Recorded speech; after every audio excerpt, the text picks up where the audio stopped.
Hər vaxtınız xeyir, əziz Qafqaz Türk Media izləyiciləri. Biz Gürcüstan Azərbaycanlıları Konqresinin sədri Hüseyin Yusubovla ənənəvi 3 sualla 3 cavab proqramındayıq. Verilişin bu dəfəki aparıcısı mən Türkan Şahverdiyeva sizinləyəm. Çalışacağam ki, sizi düşündürən suallara cavab alım. Sizi salamlayıram Hüseyin müəllim. Əleyhissalam. Və istəyirəm ki, belə başlayaq. Sizcə İranda baş verən aksiyaların əsas səbəbləri nələrdir və xalq niyə belə etirazlara çıxıb? Türkan xanım, mən də ilk növbədə Qafqaz Türkün izləyicilərini salamlayıram. Onlarla görüşməkdən heç vaxt biz doymuruq. Həmişə tez-tez onlarla görüşmək istəyirik və çalışırıq ki, həmişə onlara sağlam xəbərlər çatdıraq.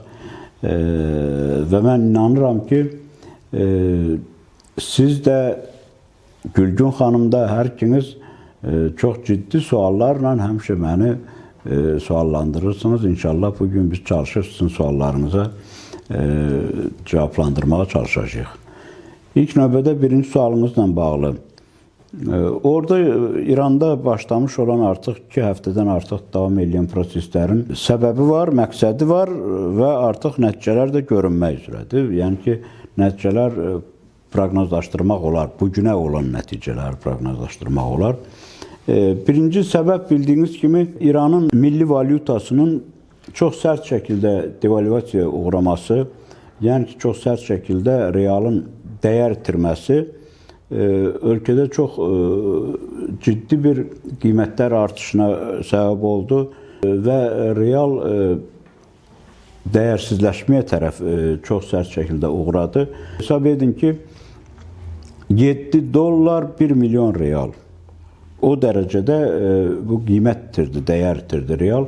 Və bu da əlbəttə ki, təbii ki, insanlarda bir narahatçılıq yaratdı. Bu narahat insanlar həmişə rəqiblərə lazım olan insanlardır və rəqiblər də əlbəttə ki, axtarmağa ehtiyac yoxdur. Onlar da həmişə bütün xalqlar üçün deyirəm, bunu bütün dövlətlər üçün deyirəm.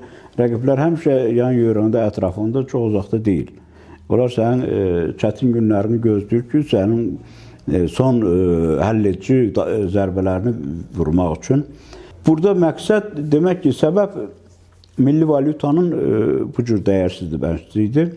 Və məqsəd də bu idi ki, ölkədə iqtisadi reformalar aparılsın, ölkə valyutası, milli valyutası bir dəyərə gətirilsin. Ondan başqa ölkənin iqtisadiyyatı bilirik ki, baxmayaraq ki, çox böyük təbii sərvətlərə malikdir, çox böyük enerji daşıyıcıları yataqlarına malikdir İran. Amma bundan çox az bir şəkildə bəhrələnə bilən bir ölkədir. Çünki uzun illər boyudur ki, İran Qərbin ağır sanksiyaları altında saxlanılır və İranın da bu və keçən ildə xatırlayırıq ki, 12 günlük müharibə dövründə də İranın iqtisadiyyatına çox böyük ziyanlar vurulmuşdu, zərərlər vurulmuşdu. Bilirsinizmi, ilk növbədə mən onu demək istəyərdim ki, ən gözəl müharibədən ən pis sülh yaxşıdır. Bax, bu belədir, çünki müharibədən heç kim heç nə qazanmır. Həmişə insanlar ölür, gənclər ölür, uşaqlar ölür. Fələstində gedən müharibələrdə biz gördük ki, qısa bir vaxtda 71 min Fələstinli öldü. Bunun 20 mindən artığı qadınlar idi, 20 neçə mini uşaqlar idi. Yəni ki, bu böyük bir soyqırım idi.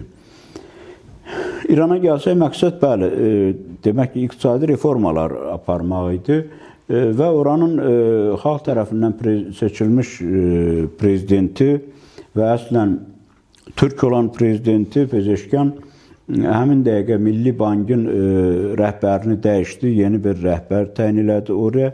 Yəni ki, həmin dəqiqə addımlar atıldı və İranda belə bir ənənə var idi ki, həmişə daxildə nəsə bir sızlıq yaranardısa, İran siyasiləri həmin dəqiqə Amerikayı, Qərbi hamıyı günahlandırardılar bir İranın rəhbərlərindən başqa. Bu dəfə Pezeşkan fərqli bir bəyanatla çıxış elədi. O dedi ki, bəli, bizim səhvlərimiz var, biz düzəltməliyik səhvlərimizi Bu da maraqlı bir yanaşma idi. İnsanlar tərəfindən də maraqlı qarşılandı və nəticə olaraq o planlaşdırılmışdı ki, burada yeni bir inqilab baş tutsun. Bu inqilab, çünki əgər burada bir neçə demək ki, gözlənilən müdaxilə Amerikanın bəyan elədiyi, Amerika Birləşmiş Ştatlarının bəyan elədiyi, İsrailin bəyan elədiyi bir neçə versiyalar var idi. Ən yaxın görünən versiyalardan biri bu idi ki, hərbi müdaxilə. Hərbi müdaxilə olursa, olarsa, varsaysaq hərbi müdaxiləyi, bunlar avia zərbələr eləyə bilirlər. Yəni ki, ölkə ərazisini bombalamaq təyyarələrlə, qırıcı təyyarələrlə və ilaxır və yaxud dronlarla bütün bunların hamısını eləyirlər. Amma İraq əməliyyatı olmur bu. Yəni ki, quru qoşunlarla gəlib İrana qalib gəlməkləri mümkün deyil. Çünki quru qoşunlarının imkanlarını bilirik və Amerika son əməliyyatı Venezuelada eləyəndə yadınıza gəlirsə, pres konferensiyasında ölkə prezidentinin, Trump'ın pres konferensiyasında onun dəfələrlə vurğuladığı söz bundan ibarət oldu ki, Maduro'yu qaçırtmaqla bağlı keçirdikləri əməliyyatda bir nəfər də olsun Amerika əskəri ölmədi. Yəni ki, bu bunlar üçün bir qırmızı çizgidir. Bu çizgiyi keçmək istəmirlər və keçərlərsə, onu da bilirik ki, Amerikada yaxın vaxtlarda aralıq seçkilər olacaqdır. Aralıq seçkilərinə doğru gedən yolda Trump'ın reytingi heç də artan dinamika ilə getmir. Və o Maduro'yu onlar gətirməklə, Maduro'ya qarşı keçirilən bütün beynəlxalq qanunları pozaraq keçirilən əməliyyat ona xidmət elədi ki, bunlar beynəlxalq qanunları pozdular, amma Amerika Birləşmiş Ştatlarının iqtisadiyyatına ciddi təsiri ola biləcək bir əməliyyat keçirdilər. Yəni ki, Latin Amerikasında olan ən böyük neft yataqlarının üzərinə qonmuş oldular və orada onlar üçün iqtisadi cəhətdən çox böyük bir gəlir mənbəyinə çevrildi. Hətta bəzi statistikaların təsdiq elədiyinə görə Amerika Birləşmiş Ştatlarının dəniz nefti və Venezuela nefti ikisi birlikdə dünya neft ehtiyatlarının 50%-dən artığını təşkil edir. Bu çox ciddi bir rəqəmdir. Amma İran reallığına gələriksə biz, İranda bunlar aydın məsələdir ki, çox böyük hazırlıq işləri görülübmüş, o müşahidə olunur. Burada İran kimi bir ölkədə məscidlərin yandırılmasına belə gedilirsə, demək ki, heç də burada içəridə təkcə daxili qüvvələrdən istifadə olunmur. Burada kənar baxışlar da var, kənar yanaşmalar var, İrana yad olan yanaşmalar var. Ondan başqa da burada əsas bir məsələ də var. Əgər İranın Azərbaycan torpaqlarında yaşayan türklər və İranda Azərbaycan torpaqlarında yaşayan türklər bilirik ki, proseslərə qarışmırlar.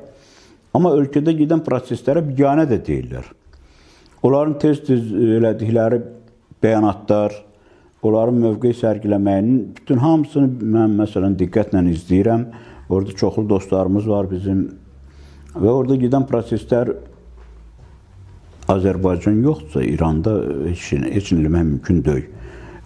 Azərbaycanlılar da birincisi hansı ölkədə yaşayırlarsa, hansı ölkəyi vətən kimi qəbul ediblərsə, Azərbaycanlılar heç vaxt vətənlərini satmaz. Yəni, kənar qüvvələrin təsiratı da vətənlərinə ziyan vurmaz. Azərbaycanlılar 3 dəfə ölkədə inqilab ediblər, ölkəyi düzəltmək üçün. Onlar ölkəyə yad kimi baxmayıblar, nə də kənar qüvvələrin təsiratı da olmayıblar.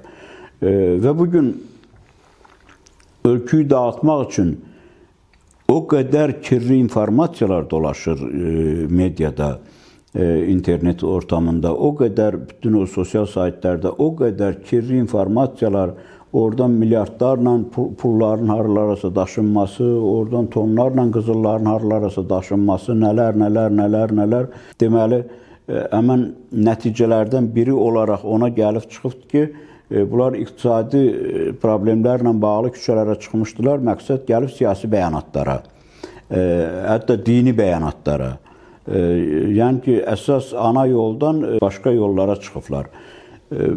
Burada da İranın ali dini rəhbərinə qarşı çox ağır hücumlar, ağır ittihamlar, ağır bəyanlar onun haqqında.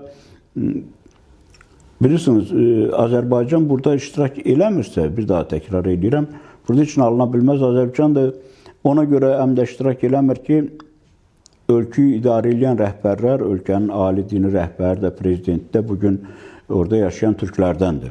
Onların aldığı ailə tərbiyəsi, İslam əxlaqı imkan vermir ki, onlar öz elə oğullarına qarşı çıxsınlar, öz qardaşlarına qarşı çıxsınlar. Ondan başqa da bilirsiniz, orada gedən prosesləri, yəni ki, əgər hərbi müdaxiləyi var sayarıqsa, bir neçə aspektdən dəyərləndirmək olar.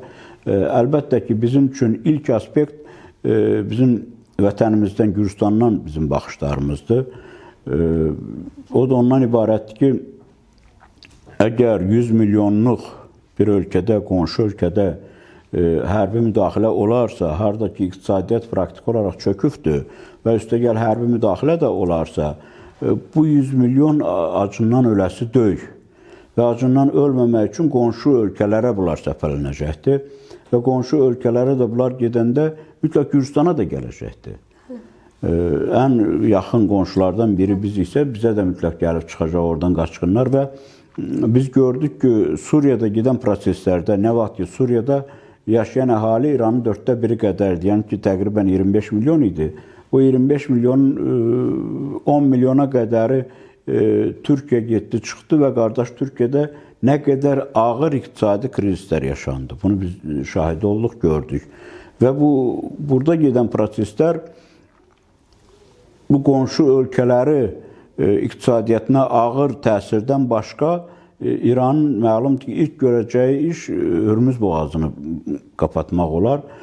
O da Avrasiyada ümumiyyətlə iqtisadiyyatın çökməyinə gətirib çıxardar. Çünki yüklərin daşınmaları çox geniş bir çevrədən keçib gəlmiş ola bilər. Bu da çox ağır bir nəticələrə gətirib çıxardar. Növbəti sualım belə olardı ki, Amerika Birləşmiş Ştatlarının digər ölkələrin daxili işlərinə, o cümlədən İranın işlərinə müdaxiləsini və İsrailin iştirakını necə qiymətləndirərdiniz?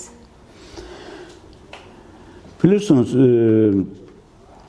Trump prezident seçildiyi bir gündən o Amerikayı böyütmək haqqında danışır. Bunu hamı iqtisadi cəhətdən böyüməyindən söhbət getdiyini düşünürdü. Hətta onun şapkasının üstə də yazılmışdı seçki dövründə. Amma məlum oldu ki, bu heç də təkcə iqtisadiyyatın böyüməyindən söhbət eləmir. Fiziki cəhətdən də ölkəsini böyütmək, yəni ki, 51, 52, 53-cü ştatlar, 54 da ola bilər, ştatların əlavə olunmasından söhbət gedə bilir.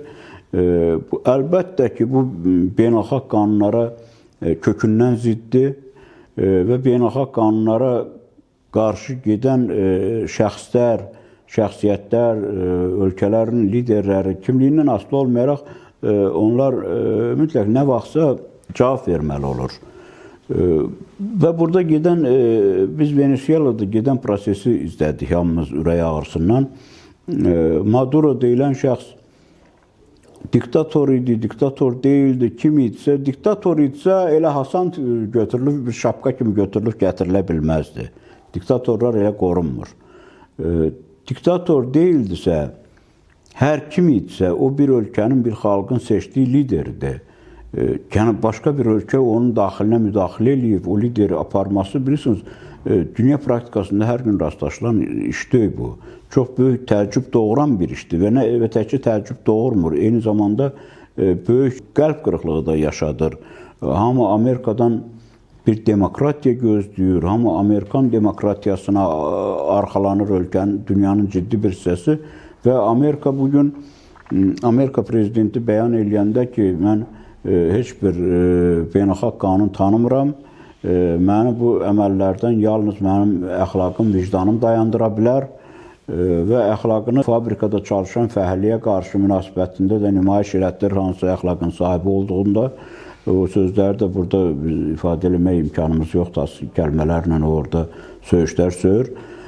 Yəni ki, və bu tərəfdə də İranın daxili işlərinə müdaxilə eləmək. Hər xalq özünə layiq kral seçir. Hər xalqın özünə layiq bir lideri var. O xalqın öz daxili proseslərindən keçir o liderlik seçimləri. Siz Maduro'yu uğramaq üçün, gətirmək üçün əgər adını bir polis əməliyyatı qoyursunuzsa, bunun Amerikan polisi gedib başqa bir ölkədə əməliyyat keçirmək üçün ən azından ölkənin rəhbərliklərindən izin almalıdır. Ən azından. O da olar ki, ölkə liderini səni xanımınla bir yerdə yataq otağından götürəsən, aparasan, bu heç bir normalara sığası bir əməllər deyil. Və həmin şeyləri bunlar artıq bir norma kimi qəbul edirlər. Qreylandiyaya qarşı hansı fikirlər səsləndirilir. Və inanırsınız, artıq bu fikir də formalaşmağa başlayıbdır ki, ictimaiyyətdə, məsələn, dünya politologlarının fikirlərini dinləyəndə, bütün dünya mediasının yazılarını oxuyanda, bir içinə yetəndə, bugün artıq bütün dillərdə yazılmış mətbuatı oxumaq asanlaşıbdır. Onların hamısının fikirlərindən biz hal ola bilirik. Və orada bu şeylər artıq görünür ki, artıq dünya üçün bu şeylər adiləşib. Normal bir həyat tərzinə çevrilibdir, normal bir duruma çevrilibdir ki, bəli, Qreylandiyi istəsəm satın alaram, istəsəm öz pulumdan satın alaram, istəsəm dövlətin pulundan satın alaram, istəsəm hərbi müdaxilə eləyərəm və ən vacibi də budur ki, demək istədiyim, yəni ki, bunlar Putinlə Trump görüşəndə deyəsən təkcə Ukrayna orada müzakirə olunmayıbdır. Orada başqa məsələlər müzakirə olunur. Çünki Qreylandiya ilə bağlı Medvedevin irəli sürdüyü fikirlər tələsməyin, orada Rus referendumu keçirilə bilər, yəni Krım variantı. Bəli, hamımıza məlumdur ki, Krımda referendum deyilən o prosedur keçiriləndə təqribən günorta saat 11-12 radələrində dünya məlum oldu ki, orada belə bir iş başlayıbdır səhər tezdən və gedir. Və Rusiya siyasəti, Rusiyanın bu məsələlərə yanaşması o demək deyil ki, əvvəlcədən bu cür bəyanatlarla eləyər. Və o da onu göstərir ki, bu ikisi birlikdə Avropayı qorxutmaq. Bilirik ki, Avropanın heç bir ölkəsində demək olar ki, biraz Fransa ilə İngiltəreyi saymasaq, İngiltərə də Avropa İttifaqının üzvlüyündən də çıxıbdır. Mən əsas Avropa İttifaqının üzvlərinin nəzərdə tuturam. Heç biri özünü hərbi müdaxilədən qorumaq iqtidarında deyil. Heç birinin qoşun növləri yoxdur. Heç birinin gəncliyi vətən adlı bir məfhumdan çox uzaqdırlar. Vətən qorumağa hazır deyilər. Vətən üçün ölmək onlar üçün çox təəccüblüdür. Özlərinin keçirdiyi sorğuların nəticələrini mən sizə deyirəm, xüsusi olaraq da Almaniyada. Və bunlar Ruslarla Amerikanlar sanki ikisi eyni qapıya oynayırlar futbolu, müxtəlif qapılara oynamırlar. Ona görə də bu gedən proseslər artıq onlara dayanın, durun deməyi bacaranlar da var. Türkiyə və bir neçə ölkələr bəyanat verdilər ki, onlar İrana qarşı hərbi müdaxiləyə qarşıdırlar və bəyanatlardan sonra da Trumpın çıxışlarında müəyyən yumşaqlıq nümayiş olundu. Baxmayaraq ki, Trump sağ göstərib sol vuran adamdır, amma hər halda onun son bəyanatlarından dünən biri belə idi ki, 800 nəfərin edamı dayandırılıbsa İran iqtidarı tərəfindən bu artıq bir münasibətlərdə yumşaqlıq yaradıbdır və Türkiyə yenə Xaricilər Nazirliyi ilə İran Xaricilər Nazirliyi bir gündə bir neçə dəfə görüşərək, eyni zamanda digər müsəlman liderlərindən görüşərək Amerika ilə apardıqları danışıqlar, yəni ki, bölgədə iqtisadi bir kataklizm yarana bilər. Ona görə də bundan çəkinməyə çağırırlar Amerikayı. Növbəti və sonuncu sualım bu idi ki, sizcə Amerika Birləşmiş Ştatlarının və İsrailin Rıza Pəhləvi ətrafında qurduğu oyunlar baş tuta bilərmi? Rıza Pəhləvi faktoru gülünç bir faktordur. Hələ 79-cu ildə səhv eləmirəmsə, İran xalqı sağçısına, solçusuna, dindarına, reformatoruna, heç nəyinə, şahpərəstinə, şaha qarşı olanına baxmayaraq bütün kütlə hamısı birlikdə toplaşdılar və şah rejiminə qarşı çıxdılar, Pəhləvilərə qarşı çıxdılar. Və Pəhləvilər də bilirik ki, Türk şahlardan sonra orada hakimiyyətə gəlmiş və 50 il orada İranın başında olmuş bir ailədir Pəhləvilər və onlar özlərinə yalnız nifrət qazana bilmişdilər. Və o maraqlıdır, Pəhləvinin həm Qərb ölkələrinin liderlərinə müraciət edib dəstək istəmək, həm İsrailin liderlərinə müraciət edib dəstək istəmək, əgər ölkənin başına gələrsə, ilk atacağı addım bu olacaq ki, İsraili bir dövlət kimi tanıyacaq. O doğrudan belə düşünür ki, bu ifadələrlə o İran xalqının rəğbətini qazanır. Bu gülünç bir şeylərdir. Bunlar gedib o ağlamaq divarına sökənib orada onun bir kövrəlmələri, nələri, heç də bu İranda yaşayan xalqların məhəbbətini qazandırmır o Rıza Pəhləvi bəyə deyək. Çünki şahlar taxtda olanda şah olur. Onu şah da deyə bilmirəm. Taxtdan düşmüş şah da artıq şah deyil. Əgər onlar müraciət edirlərsə, afşarlar olub orada, afşarlardan qabaq qacarlar olubdur. Yəni ki, o ailələrin də davamçıları bugün yaşayırlar. Yetəri qədər təhsilli, ağıllı, savadlı davamçılar var. Onlara müraciət eləmək olar. Bir ikincisi də ki, görək İran əhalisi burada bu rejimdən etiraz mı eləmək istəyir? Çünki burada onlar düşünürlər ki, ali dini rəhbəri, həmin Maduro variantları əlbəttə ki, bu İranda baş tuta bilməz. Varsayaq ki, baş tutdu. İranda da məlumdur ki, bu rejim çox ciddi şəkildə o sistemlərini işləyib, hazırlayıb. Vəliəhtin vəliəhətləri, bunlar hamısı hazırdır. Onlar da həmişə bu şeylərə hazırdırlar. Onlar öldürülə də bilərlər, hər şey onlar özlərini hazır sayırlar. Elə də prezident məsələn, mənim gözümlə baxanda İrana gəlib getmiş ən gözəl prezidentdir. İlk dəfədir ki, bir nə ayətulladır, nə din sahəsindən gəlmiş, ali təhsilli bir həkimdir. Dünyanın gedişini, gəlişini bilən, başa düşən, çox savadlı bir şəxsiyyətdir.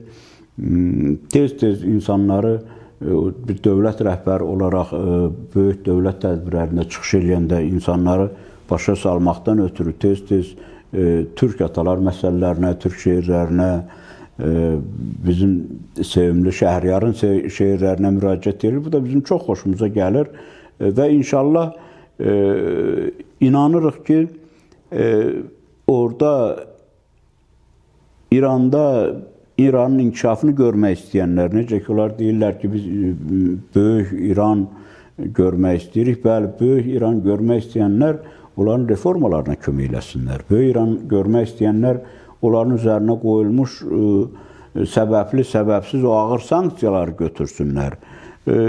İran da ki, əlbəttə öz daxilində böyük reformalar eləməyi bacarmalıdır. Hər dəfə sən insanların geyim tərzinə, yaşam tərzinə dövlət olaraq müdaxilə eləyərsənsə, müəyyən bir əxlaq, İslam əxlaqı deyilən bir normalar var. Və digər İslam ölkələrində, müsəlmanların çoxluqda yaşadığı ölkələrdə, elə də bizim ölkəmizdə, sekulyar bir ölkədə, Gürcistan kimi, burada İslam ailələrinin məxsusları həmin İslam əxlaqlarından yaşayırlar. Sizi kimi xanımlar hamısı görürük, çox düzgün və gözəl bir riayət edirlər İslam əxlaqına. Yəni ki, şərt deyil ki, dövlətin qanunları tənzimləyək, kim saçını has tərəfə daramalıdır. Burada dövlət qanunları Daha yaxşı olar ki, iqtisadiyyata yönəlsin. Daha yaxşı olar təhsilə yönəlsin. Orada rəsmi məlumatlara görə 40 milyona yaxın, amma qeyri-rəsmi biz bilirik ki, 50 milyona yaxın orada Azərbaycan türkləri yaşayır. Onların dilində bir dənə də olsun məktəb yoxdur. Bu reformalar eləsinlər. Gürcüstanda biz 10% ölkənin bizim nə qədər məktəblərimiz var, ali təhsil müəssisələrinə biz öz dilimizdə qəbul imtahanları veririk. Yəni ki, bizim dilimizlə bağlı burada heç bir dövlət müdaxiləsi yoxdur. Tam əksinə inkişafı naminə bəli, məktəblərdə artıq əvvəllər yox idi, indi var. Azərbaycan dili, ədəbiyyat müəllimləri də baş müəllim ola bilirlər. Bu da onların daha məsuliyyətlə işlərinə yanaşmasını təmin eləmiş olur. Daha yüksək maaşlar alırlar. Və İran da bir örnək almalıdır Gürcüstan kimi qonşu ölkələrdən. Bir örnək almalıdır ki, vətəndaşların hamısını eyni cür dəyərləndirmək. Bunun hamısı bunun vətəndaşıdır. Bir halda ki, bu şəxsiyyətlər Gürcüstanı vətən kimi sevmişiksə, vətən kimi qəbul eləmişiksə, bu vətən uğrunda ölməyə hazırıqsa, vətən də onun qarşılığını göstərməyə hazır olmalıdır. Biz hər dəfə hər şeyi vətəndən gözləmirik, amma dövlətimizdən də umduğumuz işlər varsa, dövlət də onu qarşılamalıdır. Hərə öz üzərinə düşəni həyata keçirməlidir. Ona görə də mən sizə işlərinizdə yeni ildə uğurlar arzu edirəm və hesab edirəm ki, yeni ildə bilirəm ki, yeni studiya hazırlanır. Yeni studiyada yeni maraqlı, daha maraqlı proqramlar hazırlamanızı diləyirəm sizə. Allah sizi qorusun.